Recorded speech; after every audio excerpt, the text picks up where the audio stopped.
Good afternoon. Welcome to this webinar on qualitative data analysis. My name is Rachel. I am a senior qualitative research analyst here at Statistic Solutions. Statistic Solutions is a dissertation editing and consulting company. And so we are here to really assist with anything related to your dissertation, chapters 1 through 5, your proposal, your prospectus. We provide IRB assistance, anything like that. And so you can see our contact information here on this first slide. If you do have questions or are interested in scheduling a complimentary consultation to talk more about your own dissertation consulting needs, you can either schedule that consult using the link provided here or email us at info@statisticsolutions.com. I also have Melissa here with me today. She is going to be kind of running behind the scenes. If there are questions during the webinar, you can type those into the questions pane and Melissa will get those answered during the webinar. And then at the end of the webinar, we should have some time left to do some more question and answer. So we'll try to get to everybody's questions by the end. So that would be by 4 o'clock our time. So again, this webinar is qualitative data analysis. And just to start off with, I want to talk a little bit about the characteristics of qualitative data analysis. So there's sort of 4 things that we consider: that data analysis is inductive, it is simultaneous, it is iterative, and it is interpretive. Okay, so there's a constant process of discovery and uncovery and rediscovery as qualitative data, both collection and analysis, unfolds. We kind of do that at the same time. There's some analysis that happens as we're collecting data. It's iterative, it's constantly evolving, and we interpret those data. We interpret qualitative data. And so we'll touch on all of this in the webinar today. And so I have this broken down by just a little bit in the way of some common qualitative research designs, but then moving more into what qualitative data analysis looks like, the coding process, and some of the similarities that we see in different types of analysis, and then a couple of sort of a high-level overview of some of the more common specific approaches to qualitative data analysis. So again, if there are questions during the webinar, everyone is muted right now, will stay muted through the duration. You can toss those questions into the questions pane and Melissa will help get those answered, and then we'll come back to any at the end to get those answered.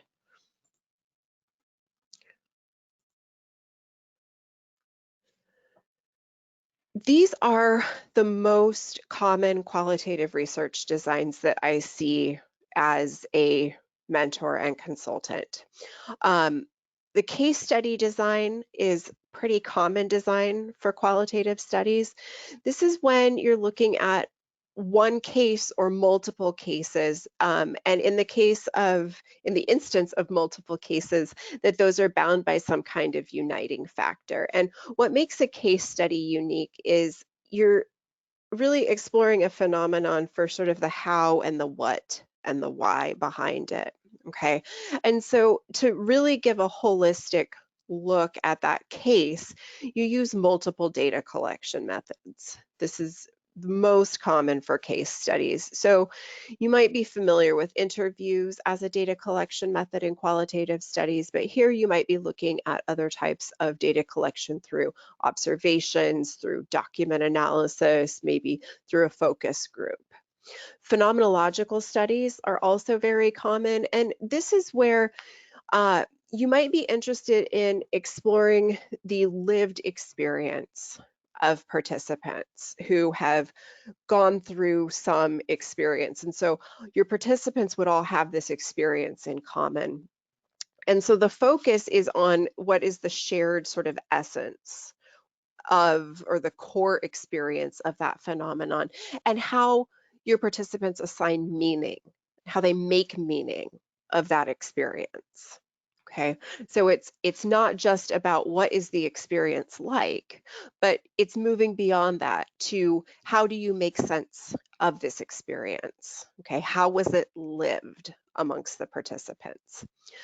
The other design that I think can be really helpful for novice qualitative researchers, researchers at the PhD level, just sort of getting into doing qualitative research is the generic approach. And so generic qualitative studies can be really helpful when your study doesn't fit squarely within a case study or phenomenology or ethnography or a grounded theory study.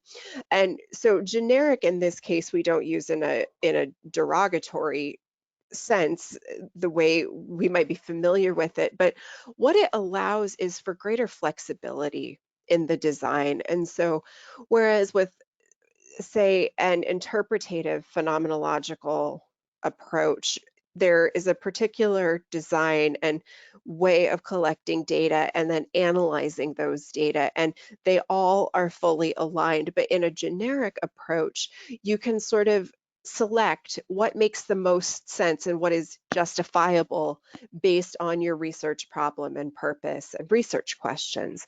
And so you might do interviews like you would in a phenomenological study or a case study. And then you might use a different type of design, like a cyclical coding, analysis that goes along with that. So it offers greater flexibility there when a case study or phenomenology isn't really justifiable based on what you're looking at in your study.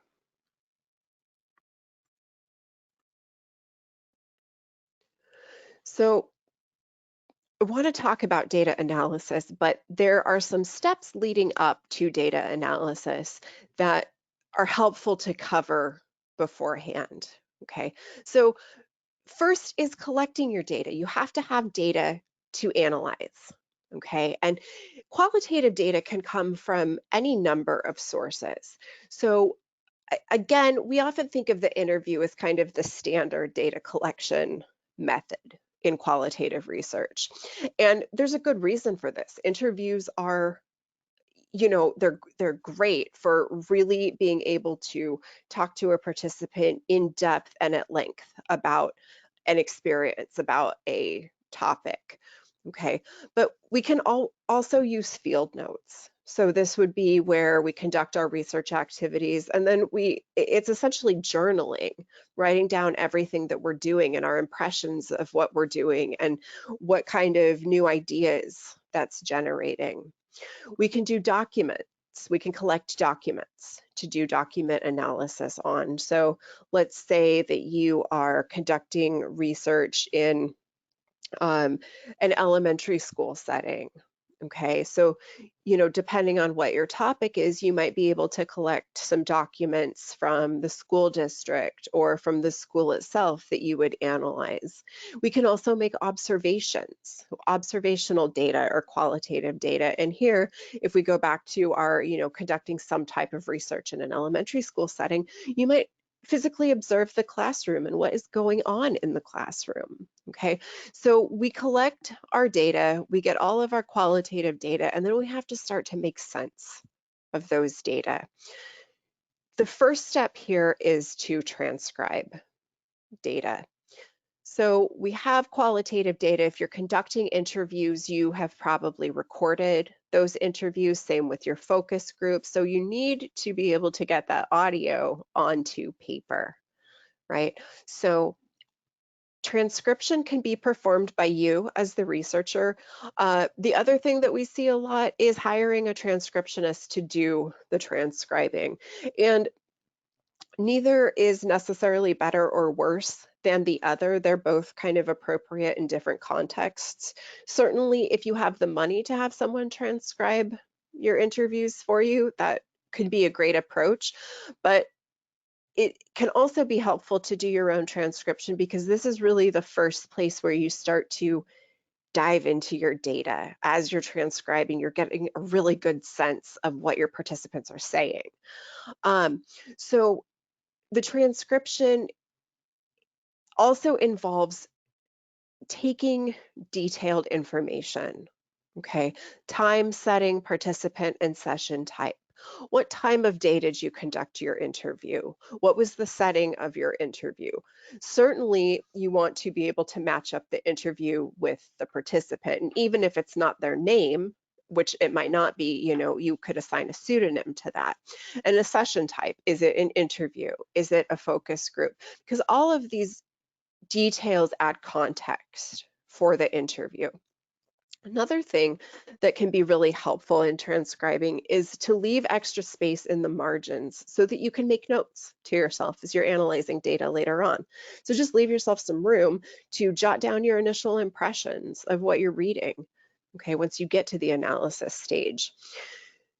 This next step seems probably very obvious, but can be really easy to overlook when we're in the middle of transcription, but clearly distinguishing between the speakers and demarcating where the survey or the interview questions end and the participants' responses begin.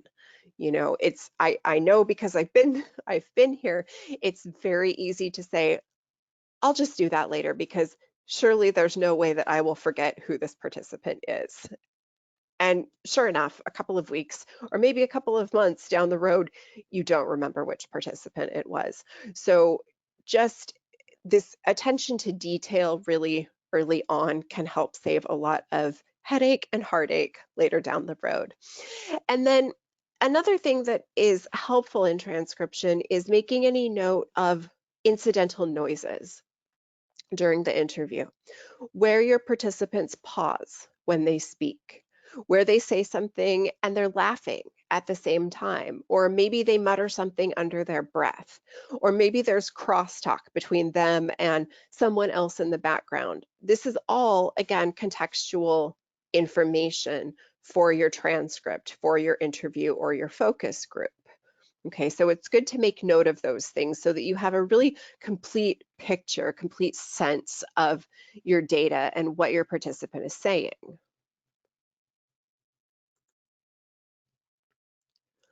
We also need to be systematic about organizing our qualitative data because what often happens in qualitative research is we end up with a lot of data, right? We're probably used to taking field notes. We probably have a lot of interviews, and these might be an hour, 2 hour long interviews with a lot of transcript pages.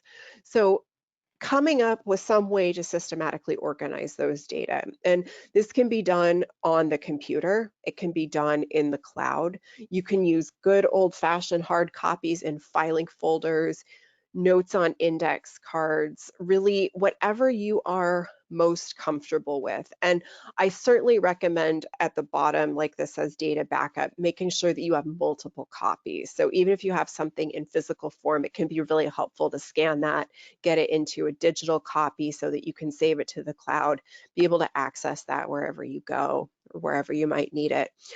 We can organize our data by group.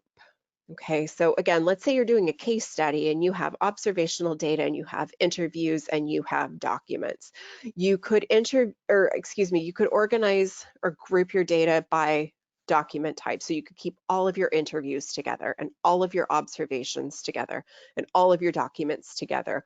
Or you could organize things by participant. So a participant's interview, the observations that you conducted of that participant, and the documents that that participant has provided. You could group things by location, where different research activities took place, or by data source. Okay, so there are, again, different ways to do this. It really just comes down to researcher preference and what makes the most sense for your study. File naming, again, something that seems really obvious, but I think we can kind of take for granted in the moment. Making sure that we just have a systematic way of naming our files so that we know what they are, because nothing is worse than having to go through either a physical file or a file, an electronic file on the computer, and you don't know what the name is and why you named it that, and you can't figure out without opening absolutely everything up what that file is. So making sure that there's sort of an intuitive name to it, and maybe it's based on a participant pseudonym, but just titling everything very clearly, right? And then in terms of data backup, like I said, certainly duplicating physical and digital copies, but also making sure that you are organizing your data in a way that mitigates any privacy concerns. So that could include assigning a pseudonym to your participants or a participant number. Maybe you save all of the interviews and observational data with that participant number, and then somewhere else you would maybe want to store a master list of that participant's name and their associated participant number or pseudonym. Doing things like password protecting any computer files or encrypting them if you want even another level of security there. Keeping physical data in a locked box, a locked drawer, a filing cabinet, a locked office, really keeping everything safe and secure so that someone who is not you as the researcher cannot access what could be private data from your participants.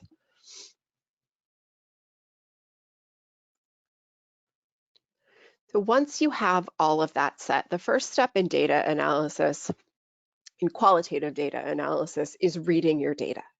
This is where you really get into it. And this is why I say, if you have the opportunity to do your own transcription, this can be very, very helpful.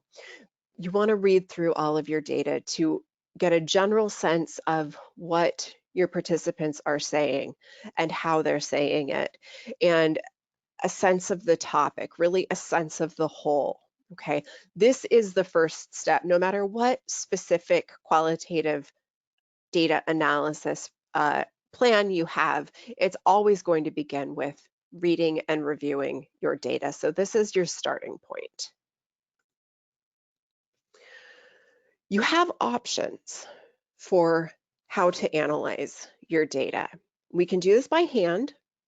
We can also do it using the computer. So analyzing data by hand can be really, really useful for small data sets. Sometimes you don't even need to purchase a qualitative data analysis software, computer program, okay? Because we can just do it in a word processing program, or we could do it with physical hard copies and some good old-fashioned highlighter pens, okay? You definitely want to retain the original copies. Okay, so if you are using printed off copies, just print off some duplicates of your interview so that you have one copy that you're not touching and another copy that you're performing the analysis on. The organization of the data happens on the paper, and this is a little bit different from what we'll see with computer programs that can assist with analysis and organization, because here you're organizing things on paper. So you might be coding everything related to one idea. You might be highlighting that with a green highlighter, for example, and then everything related to another idea with, say, a pink highlighter. And then you start to organize everything that gets highlighted with the green highlighter gets organized together into a category, and the same with the pink highlighter and any other number of other highlighters that you use. Analyzing by hand, this is also really where you've left yourself margins, to take notes comes in handy so that you have room to think on paper, because that's what writing is, right? And so you're making notes, jotting down your ideas and impressions of what your participants are saying in their interviews. You do all of this on paper. Now, this is compared with computer-assisted qualitative data analysis software. Okay, these programs can be extremely helpful for organizing and managing larger amounts of qualitative data. There are a number of programs that are available. Some that I see most commonly are In Vivo, Atlas TI, Hyper Research, and Max QDA. A lot of schools will provide students with some kind of discount, or the the company that makes the programs will also offer student discounts for these. So certainly, that's something worth checking into. But where these programs really shine, because they all do similar things, okay, is in their ability to organize and manage data. So this helps us as researchers to sort those data into different categories based on coding and categories and themes. And they allow for really easy retrieval of that information. So the process generally entails, when we're using one of these programs, uploading the data into software. So you take your transcripts and you upload it into the program, and then you review. Again, you read your qualitative data, you read your transcripts, get a good understanding of them, and you start coding, which I'll talk about in a minute. But the selecting data to sort, okay, these are going to be passages of text that are of interest related to your research questions. And so you do the coding in the program itself, and the program stores every passage from all participants that is coded with the same code in a particular location in the program. So that then you can just, depending on the program, do a little double click on whatever that code is, and all of the passages of text that are assigned to that code come up. And you can see all of them really clearly and easily. And I think it's also important to note that in these programs, the programs do not do the analysis for the researcher. This is still a very active, engaged data analysis approach. There is, unfortunately, or maybe fortunately, no magic button that you just press and it analyzes your data and then you're done. It doesn't work like that. The researcher is still fully engaged in the analysis process when using these programs.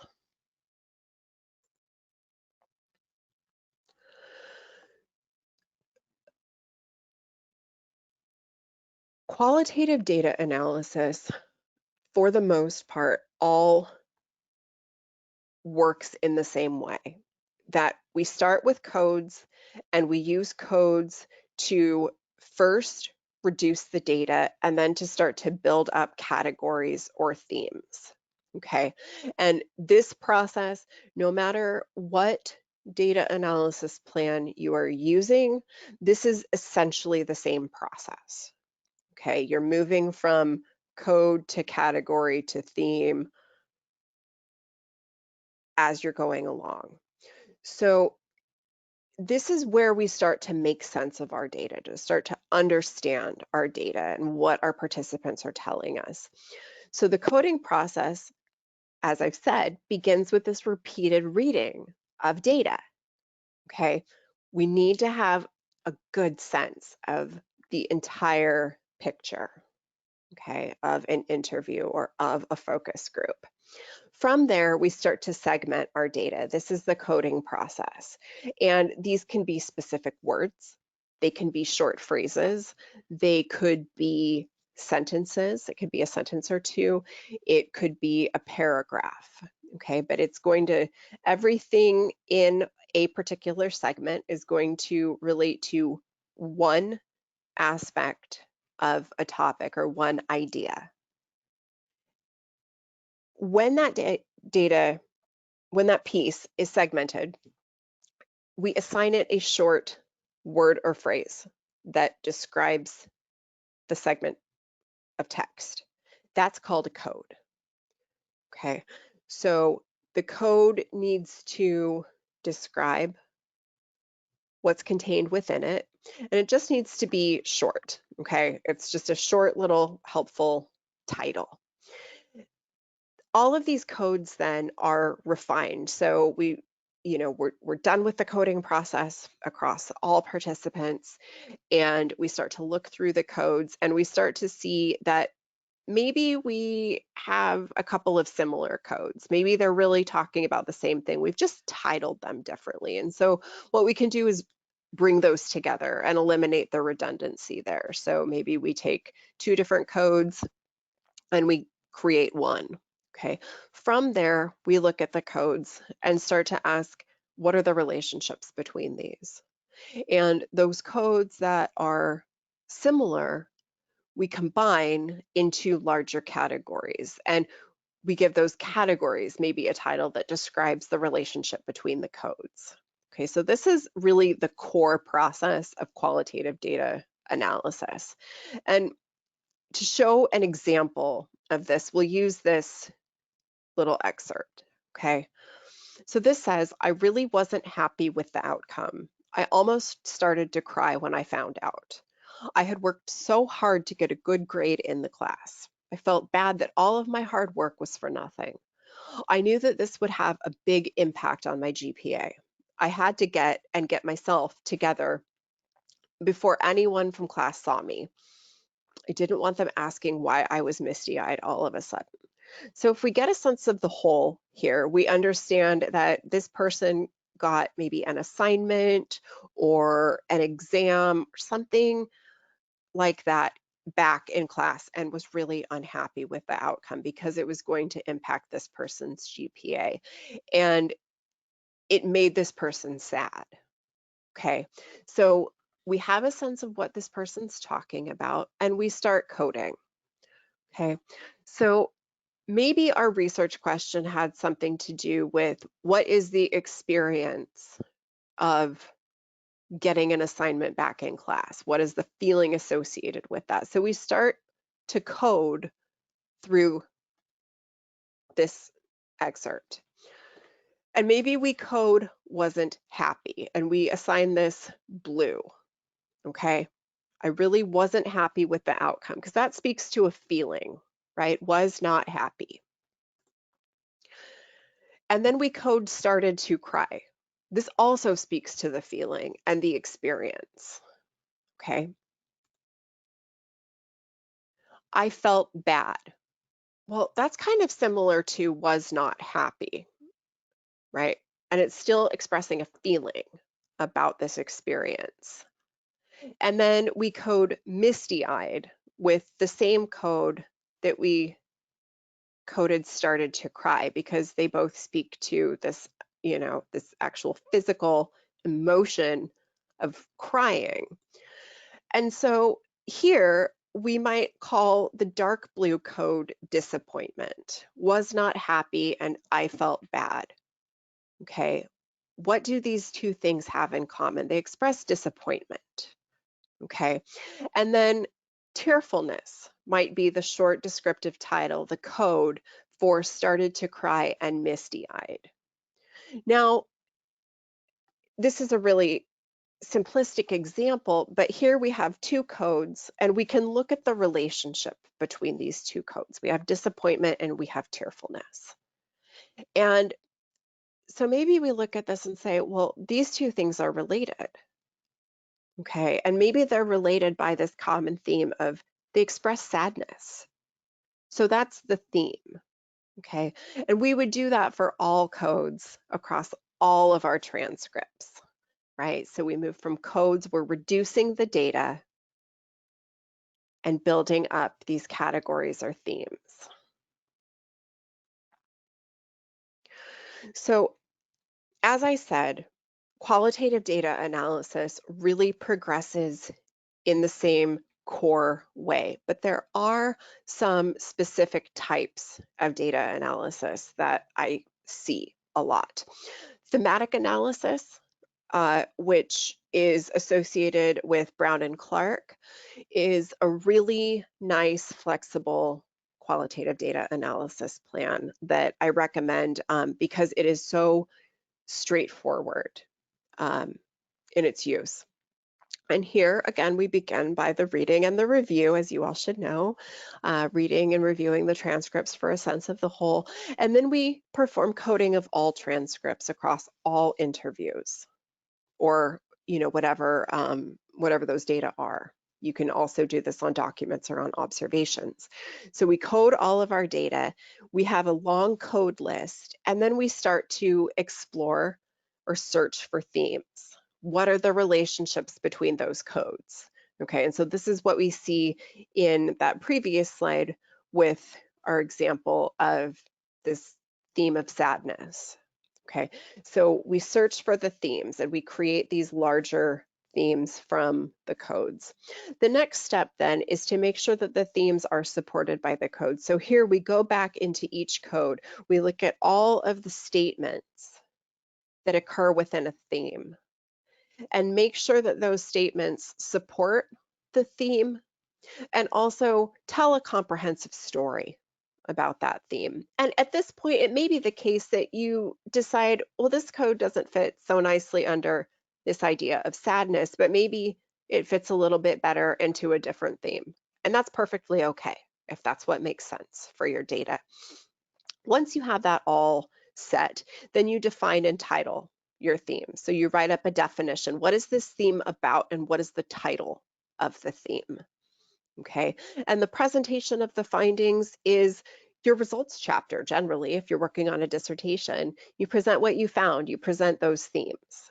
Okay, thematic analysis is really nice because you can use it with case studies, you can use it with phenomenology, you can use it with generic qualitative research. So it doesn't adhere to one particular design. It's nice and flexible. And like I said, it's really straightforward.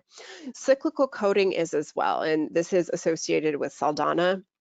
But here again, in your first cycle, you do your first round of coding. So once you've read all of your transcripts, you code all of them. And these can be, like I've said, a word, a sentence, a passage. It could be a page of text, provided that page is only one aspect of an idea, right? As soon as the idea changes, then it's probably going to get a different code. But my point is that there's not a set sort of limit to how much text could be in that code. It's kind of whatever it takes. Then you do a second cycle. You go through your transcripts, you go through your data again, and you do a second cycle of coding. These, you might find the same segments as the first, and you might decide that you need to include longer passages. You might change codes in the second cycle from the first cycle. In cyclical coding, there are three types of codes. So you can use a descriptive code, which is what we did in our example in the last slide. And this is where we aren't using the participants' words. We're assigning a word to it. So let me go back here. So wasn't happy and I felt bad. You know, we're not using was not happy as the code. The code is disappointment. So that's the description. Okay, that's a descriptive code. Now, an in vivo code, which is the second type of code, would be if we were to use the participant's exact words. So if the code was not happy, that would be the code. That's an in vivo code. It uses the direct words of the participants. We can also use simultaneous or pattern coding. So this would be an example of this would be if we had another transcript from an interview from the same research study. And again, we're looking at the experience of maybe receiving an assignment back in a class. Well, you might have participants who had really great experiences. They nailed their exam and they got an awesome grade on it. And maybe they got some extra credit and they're just totally happy and excited about their grade. So this is a different experience, right? Or it's a different feeling, it's a different emotion, but it's still it's still an aspect of the experience of receiving this grade. Okay, so this would be a pattern. So the coding then might be, feeling, receiving, grade, or something like that. So it allows for the variation to come out. Okay, and then finally categorizing those codes. And so this is where in cyclical coding, we start to make categories out of the codes, and the categories are very similar to the themes in thematic analysis, looking at the relationships between the codes. What are similar? What are different? And placing those into different categories. These are two more advanced types of qualitative data analysis, but this is just to give you an idea of some other approaches that are available. These are both associated with phenomenological studies, okay? And what I really want you to see here is that even though some of them use very specific language that is unique to this analytic approach, the process is still really similar to the others, okay, because it's all a process of data reduction. So interpretative phenomenological analysis is a form of analysis and a phenomenological research design where in the analysis you code each transcript one at a time. You conduct interviews and you essentially perform thematic analysis on each transcript. So you work with your first participant, you code it, you thematize the codes for that transcript, and then you move on to the second, and then you move on to the third. So you have a list of codes and themes for all of your participants, and then you start to explore the relationships between those themes. And those themes that are related, you might cluster together under a superordinate theme. Okay, so again, it's a different analytic approach, it's a different terminology, but it still follows relatively the same pattern. The Van Kam and the modified Van Kam approaches are also types of phenomenological data analysis, but this uses some different terminology. Okay, so the first step after we've done the reading is horizontalization, which is a fancy way of saying coding. So we treat all data equally. Everything might be equally important. We go through the coding process for each transcript. Then we go through reduction and elimination. So remember that step about reducing the redundancy, eliminating redundancy. And so here we have two specific questions that we ask for all coded passages. First, we ask, is this quote important to participants' lived experience? And if not, we eliminate that quote from our list. We eliminate that code. The second question is, can this quote be reduced to its latent meaning? Okay, and if not, then we eliminate the quote. So if the answer to either of these questions is no, that quote gets eliminated. So we're left with a list of quotes or excerpts that pass this test, this reduction and elimination test. Once we have those, then we start to group those quotes together into themes based on the meaning. Okay, so again, we're starting to build up these categories based on the relationships. Now, where this differs a little bit is in terms of the presentation or the write-up. So here, what we do is create a textual and a structural description for each participant. Okay, so the textual description is looking at the excerpts and the quotes. So it's what people say. The structural description has to do with the connections between the statements and the interpretation. So it's more the how participants say something. So you have the what and the how. Okay. Then for each participant, you create a composite textural and structural synthesis. So again, this is one for each participant that brings the textural and the structural together.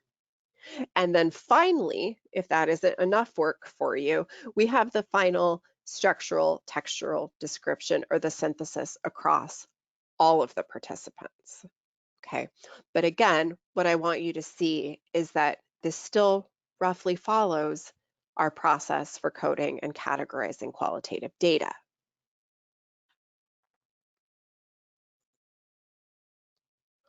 And then finally, we present our findings, we present our results. And like I said, If you're working on your dissertation, this is going to come in your results chapter. And most commonly, we draft this in more of a narrative form, right? Where we describe using participants' statements, what they said, why it's important, what does it mean, how does it indicate how the participant makes sense of the experience. Okay, it's usually more of a narrative form, but we can also present things like tables, figures, maps, diagrams, and demographic tables to represent our findings. Demographic tables can be really helpful for presenting who your participants are. Maybe it's important that your reader understands how many men and women took part in this study and what age they were. Maybe that provides some background context and understanding for the experience. Okay, maybe you were, again, conducting your observations in an elementary school classroom, and maybe part of understanding those observations is to know where everyone was located in the classroom. So drawing a map and including a map might be really helpful. It's just what makes, again, the most sense for communicating your findings based on your research questions.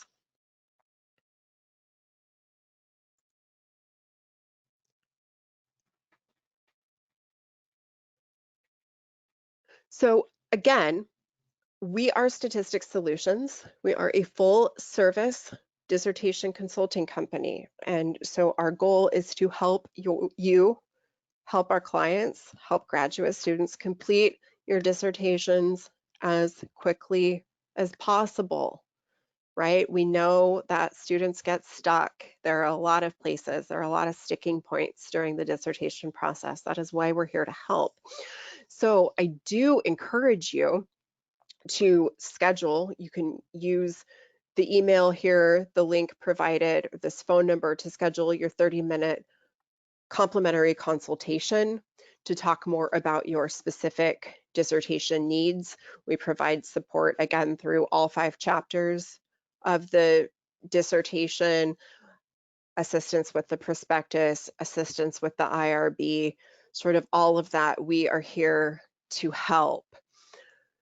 So let's move into questions now.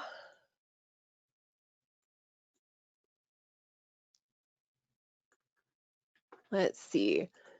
The citation of cyclical coding by Johnny Saldana. I don't remember exactly what the name of his book is, but it if you Google Johnny Saldana, you'll find his cyclical coding. It might just be qualitative methods. Hooray for crowdsourcing. Okay, we have someone says, you think it is qualitative data analysis, a method source book, and that might be right, short of me Googling it right now.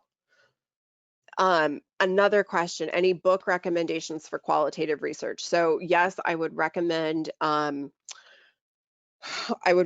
Saldana, especially for analysis. I would recommend John Cresswell's books on more, just to give a more general idea of qualitative research and different research designs. Another one that I really like to use, and I'm actually just trying to look in my library right now for it. I'll think of it. I'll think of it in a minute, but Cresswell is sort of the go-to that I would recommend for qualitative research. And it's not, a lot of schools are probably not going to allow you to cite that in, say, your methods chapter. They want some more scholarly research that's similar to your own for methods, but they're good, sort of helpful for, the background information.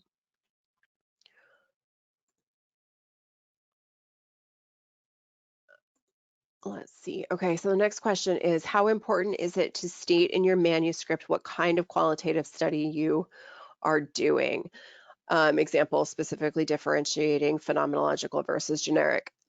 It is very important for a couple of reasons. So, these are absolutely not in any kind of order other than the order that they pop into my head.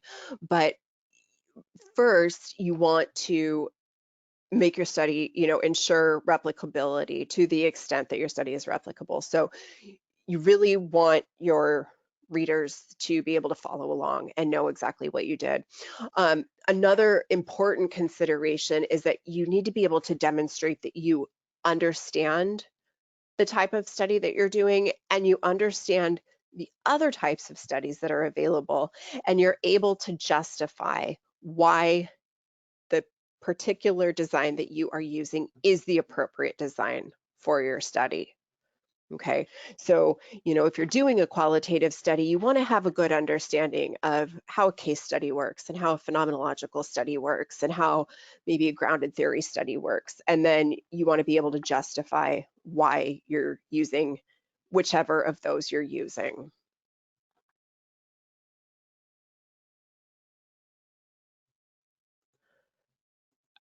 The next question is, what is the timeline to get the data analysis results back if a student wants to use your services? Yeah, so the way that it typically works for a qualitative, say a chapter 4, if we're working with you on a results chapter, the data analysis is about a 2-week process.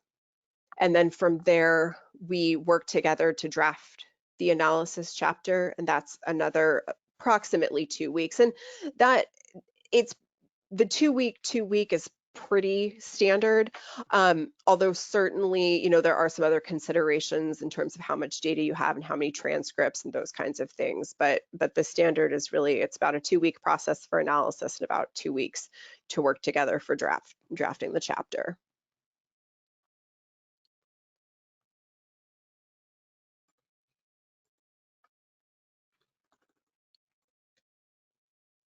Okay, I've got someone else with a couple of, let's see, couple of examples. I just popped in the chat here, a couple of examples from someone else in the audience for some other books that people have liked. The next question is there an ideal number of themes to target during data analysis? I do not believe that there is. You may see other scholars and you may see other books that say differently, but it really just depends on so many factors, that there's there's not. That's the short answer. I mean, certainly because qualitative data is so kind of topic specific, if you're finding yourself with like tons of themes, dozens of themes, I would encourage you to look a bit more closely to see if there are relationships between those, because that wouldn't seem right to me, if there are sort of more themes. What other questions can I answer this afternoon? Okay, so I have a question on models for integrating qualitative analysis with other data you've collected on the subject. Are you, Lisa, are you asking more about like a mixed methods type of study?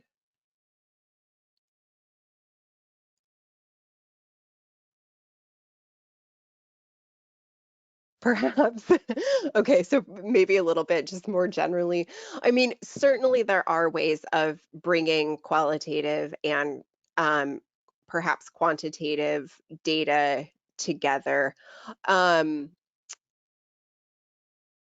I mean, triangulation is kind of the big piece here if we're looking at different types of data, where we would sort of look at how maybe interviews and observations where they converge, right, where they support one another in terms of findings, but also maybe where they diverge, right? Maybe people say one thing in an interview, but you observe them doing something differently in real life. And this is really common, by the way. And so, by performing those analyses and bringing those results together, you can sort of integrate that analysis and talk about where they diverge and maybe what that tells you and what that leads to in terms of new avenues for research. So certainly there are ways to integrate data analysis. It might be the case that you have to perform one type of analysis on interviews and another type of analysis on, say, observations or maybe a document analysis, and that would be pretty normal as well, and just bringing those findings together in a synthesis or the triangulation.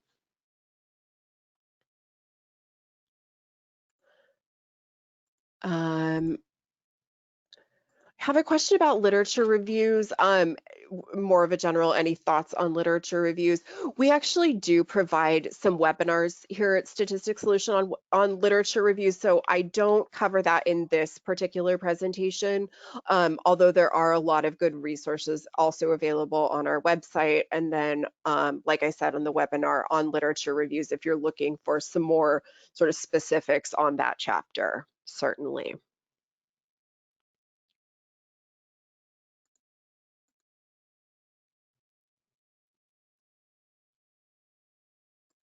Okay, the next question is, if I'm coding data for topic and for value, positive and negative, what type of analysis would you call that?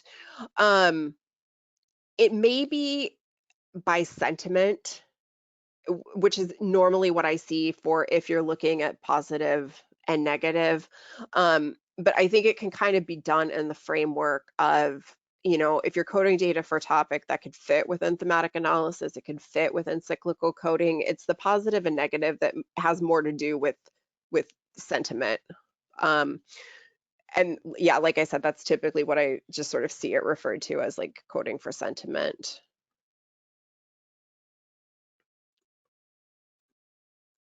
Um, Next question.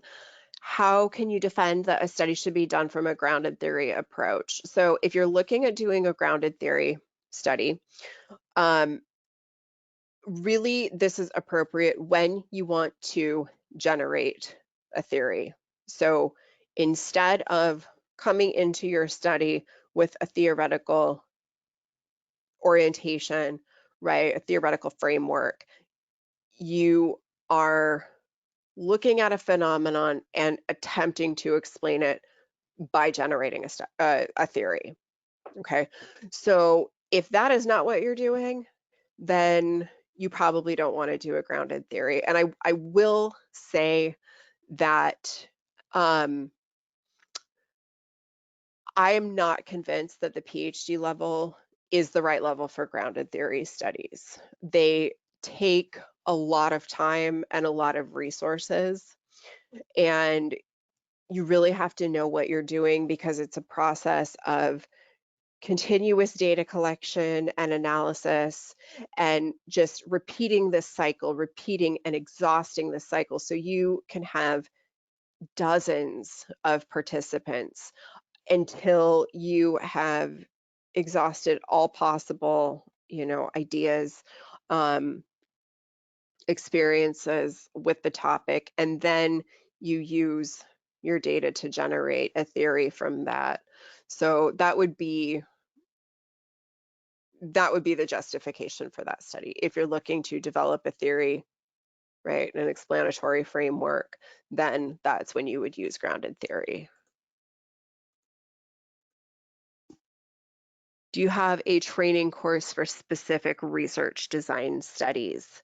We don't have, we don't provide training courses. We do have the webinars. We do have a lot of amazing free resources available on our website. We have a blog, really, I mean, it is exhaustive of all types of research designs, qualitative, quantitative, really any facet of any of those that you could possibly want.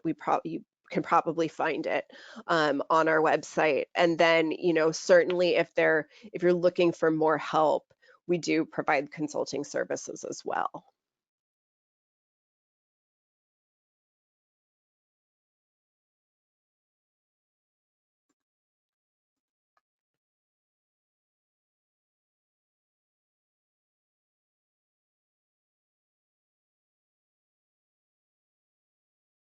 Okay, so I think, Erin, this is maybe a clarification of what you were asking earlier about assigning codes for value and for content. What type of analysis would you call that? So, for example, positive emotions and negative emotions, but the overall code is emotion. Again, I don't know that I would even, I mean, I don't have a specific term for that analysis, because I think it can fit in to sort of, depending on what you're doing, different things. I'm wondering a little bit about content analysis, just from what I am reading, which is a little bit more, okay, so so we're good. Content analysis, I'm thinking, might be helpful, but it's a little bit more deductive instead of inductive. So instead of sort of coding absolutely everything and then deducing from there, you kind of come into it with some ideas already set of what those codes might be. But I think it could fit into different designs, kind of depending on what you're doing. Okay, I don't see anything further coming through. It's absolutely my pleasure to be with you here this afternoon. So again, my name is Rachel. I'm with Statistic Solutions. Our contact information is up here. Don't forget to schedule your complimentary 30-minute consultation to find out a little bit more about how we can help you with your dissertation, help get you through the process, get you over the hurdles, and help out so that you can get it done. Thanks so much for spending the last hour with me. Take care, everybody. Bye-bye.